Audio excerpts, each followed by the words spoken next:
बड़ी सुंदर अमृतमयी कथा रसवान कर रहे थे सभी लोग।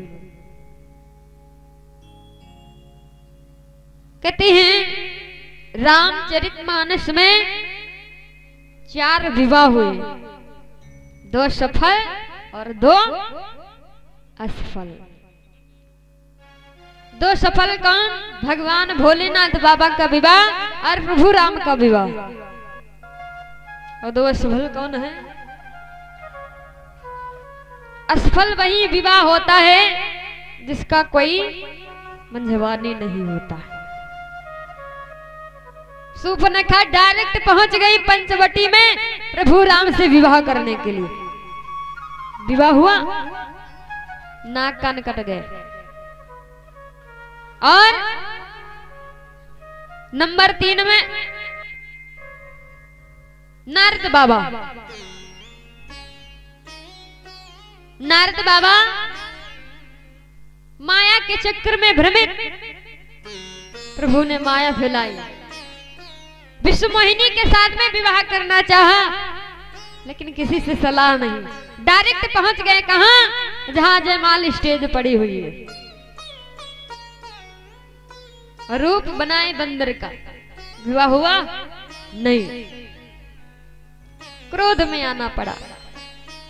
तो कहते हैं जो भी काम करना चाहिए सोच विचार के, बिना विचारे जो करे अरे फिर पाछे पछता, काम बिगाड़े अपनो जग में होई हसाई रे भैया, जग में होई हसाई।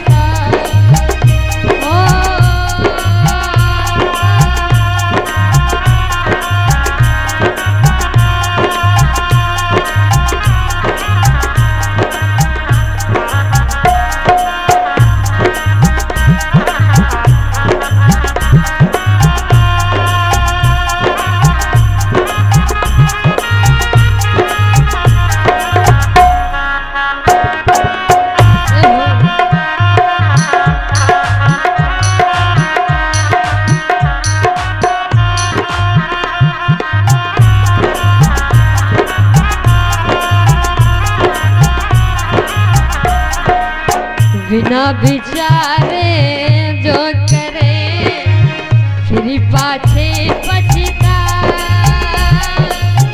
काम बिगाड़े अपनो जग में हो हसाए भैया, जग में हो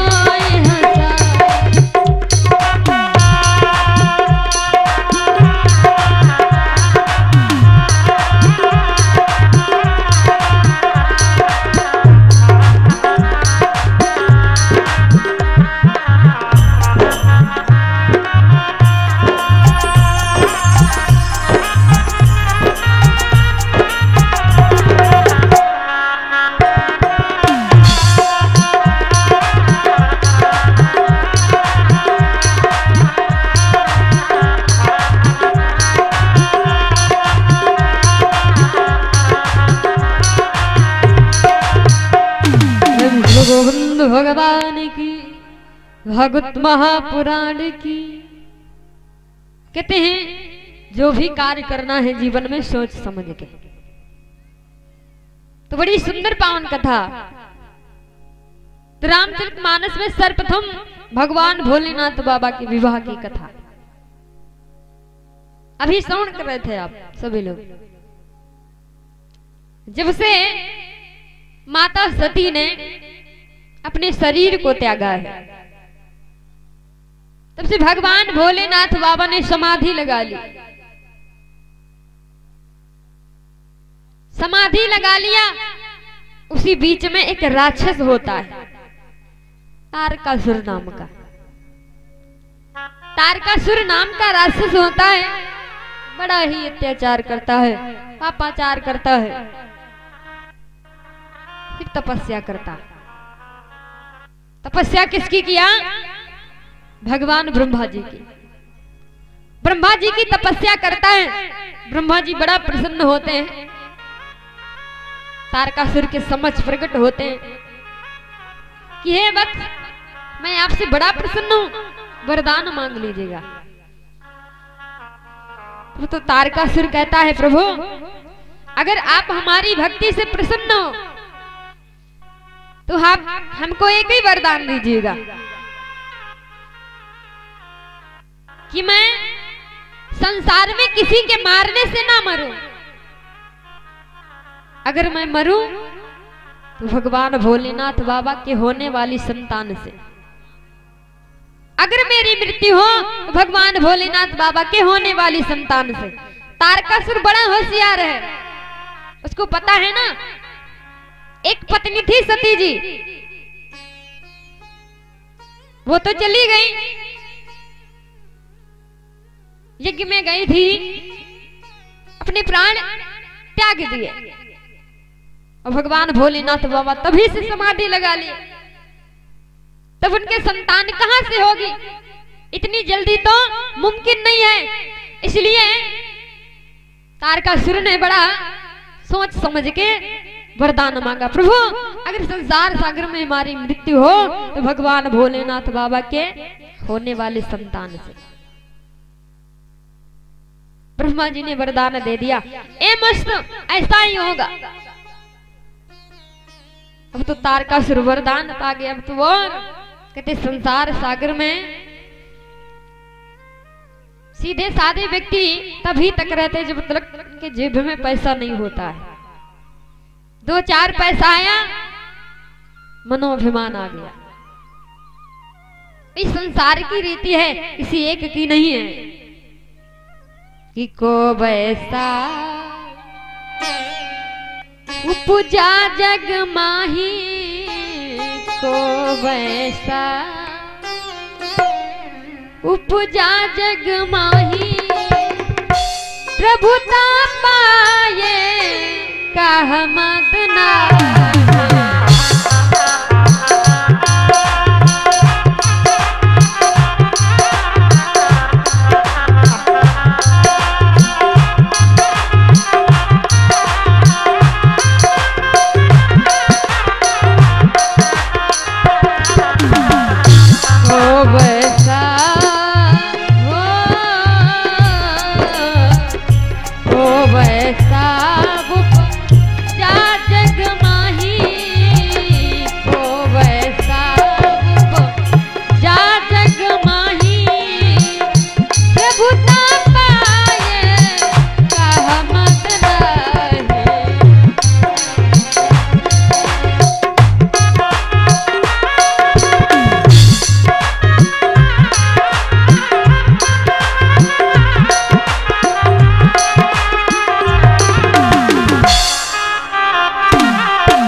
गोविंद भगवान की, सबर सरकार की। यदि को ऐसा उपजा जग माही, प्रभुता पाए काह मंद नाही। संसार सागर में ऐसा कोई व्यक्ति नहीं है जिसके पास यश वैभव धन होने पर घमंड ना आए। तो तारकासुर कहाँ ने घमंड करने वाला, उसको तो वरदान, वो भी अमृता का वरदान है कि मैं तो संसार सागर में किसी के मारने से नहीं मरूंगा, अगर मरूंगा तो भगवान भोलेनाथ बाबा के होने वाली संतान से। तो भगवान भोलेनाथ बाबा बैठे तपस्या में, विवाह नहीं होगा, दूसरा विवाह नहीं होगा, संतान नहीं होगी तो हमारी मृत्यु भी नहीं होने वाली। तो समस्त देवताओं को सताने लगा, घमासान युद्ध करने लगा देवताओं से। देवता बड़े परेशान हैं। एक बार देवताओं ने बैठ करके मीटिंग किया, समस्त देवता सलाह मिलाते हैं, चलो मिल करके तारकासुर का वध कर दिया जाए। सभी सब देवता प्लान बना रहे थे, तभी आकाशवाणी हुई, अरे देवताओं, ये तारकासुर ऐसे नहीं मरने वाला है। क्यों? क्योंकि इसको ब्रह्मा जी के द्वारा वरदान प्राप्त है। अगर ये ब्रह्मा जी ने इसको वरदान दिया है, अगर ये मरेगा भगवान भोलेनाथ बाबा की होने वाली संतान ऐसे नहीं मरने वाला। तब सारे देवता विचार के बड़ा परेशान है, अब क्या करें। भगवान भोलेनाथ बाबा तो समाधि लगा। एक पत्नी थी सती जी, उन्होंने तो अपना त्याग कर दिया, शरीर त्याग कर दिया। अब कैसे क्या होगा, कैसे भगवान भोलेनाथ बाबा का विवाह होगा, कैसे उनकी संतान उत्पन्न होगी। अब तो सारे देवता प्लान बनाए, सर्वप्रथम विचार करते हैं भगवान भोलेनाथ बाबा की समाधि तोड़वाई जाए। अभी आप कथा श्रवण कर चुके, तो सारे देवता प्लान बना रहे थे, तभी नारद बाबा आ गए। नारद बाबा कहते, अरे देवताओं क्या प्लान बना रहे हो? क्या सुनो प्रभु, इस तारकासुर नाम का दैत्य है, बड़ा अत्याचार करता, पापाचार करता है, उसको वरदान प्राप्त है, ये हमारे आपके मरने से नहीं मरेगा, मरेगा तो भगवान भोलेनाथ बाबा के होने वाली संतान से। तो क्या किया जाए प्रभु, इसका वध कैसे? इसलिए कुछ ऐसा करते हैं, भगवान भोलेनाथ बाबा की समाधि तोड़वाते हैं, इसके बाद भगवान भोलेनाथ बाबा से विवाह करने की रिक्वेस्ट करते हैं, निवेदन करते हैं। सारे देवता प्लान बना करके नारद बाबा कहते, सुनो सुनो, आप ये गलत करने जा रहे हो, समाधि तोड़ने की तुम सबके बस की बात नहीं है। अगर समाधि तोड़ने के लिए गए ना, तो ऐसा ना हो भगवान भोलेनाथ बाबा के 2 नेत्रों के बजाय तीसरा नेत्र अगर खुल गया तो कोई लोग पता नहीं लगोगे। देवता कहते, फिर समाधि कौन तोड़वाएगा? तो कहा नारद बाबा बड़े होशियार है। नारद बाबा घर वालों से कहेंगे जागते रहो, और चोरों से कहेंगे खोदते रहो। नारद बाबा इसे देवता है। तो नारद बाबा कहते, सुनो ना, समाधि तोड़वाओगे तुम और ना तोड़वाऊंगा मैं, फिर कौन तोड़वाएगा? सुनो, नारद बाबा कहते हैं भगवान भोलेनाथ बाबा की अगर समाधि कोई तोड़वाएगा तो उनके साधु साहब। साधु साहब कौन है? हिमांचल की 2 बेटियां, एक का नाम रति, जिसका विवाह कामदेव के साथ में हुआ। तो कहते हैं कामदेव भगवान भोलेनाथ बाबा के रिश्ते में साधु हैं, चलो चल करके उन्हीं से रिक्वेस्ट करते, निवेदन करते हैं। तो सारे देवता कामदेव के पास पहुंचे। कामदेव जाता है, एक पुष्प का बाण मार के भगवान भोलेनाथ बाबा की समाधि खंडन कर दी। समाधि टूट गई, लेकिन जैसे भगवान भोलेनाथ बाबा को क्रोध आया, काम वहीं पे भस्म हो जाता है। सारे देवताओं ने खबर सूचना सुनाई है रति जी को कि तुम्हारे पति को भगवान भोलेनाथ बाबा ने भस्म कर दिया। तो रति रोते हुए आती है, कहती प्रभु आपने तो जरा भी नहीं विचार किया।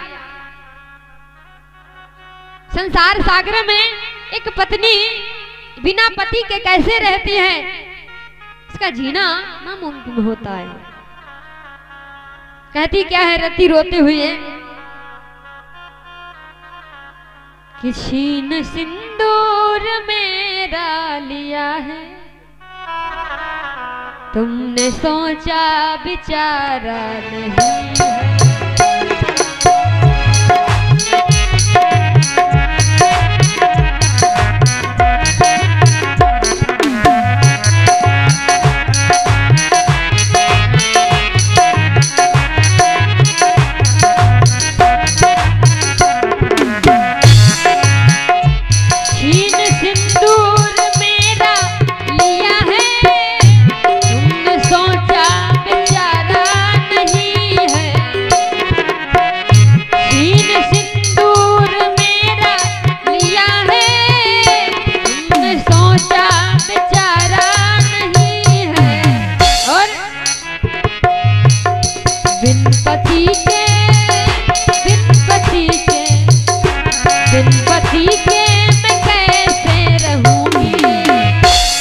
पति